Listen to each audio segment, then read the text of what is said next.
అందరికీ నమస్కారం. నేను మీ doctor Lavanya Sammani. Welcome to part 2.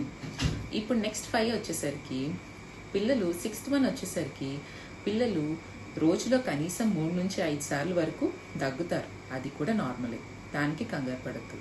And next 7th one వచ్చేసరికి హికప్స్.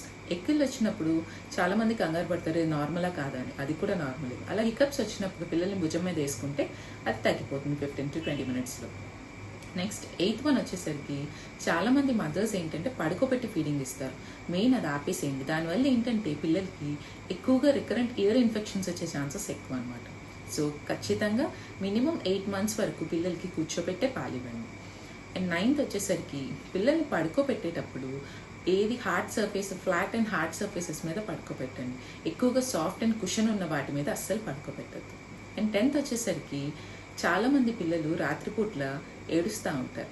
అది కూడా ఎక్స్ట్రీమ్గా ఏడ్చినా కూడా కంగారు పడద్దు. అది కూడా నార్మలే. ఫస్ట్ 4 months ఆఫ్ లైఫ్లో అవి ఉంటుంది. ఆ ఏడుపు అనేది కామన్. దాని గురించి కంగారు పడద్దు. మరీ ఎక్కువగా ఏడిస్తే మీ దగ్గర ఉన్న పీడియాట్రిషియన్ని కన్సల్ట్ చేయండి.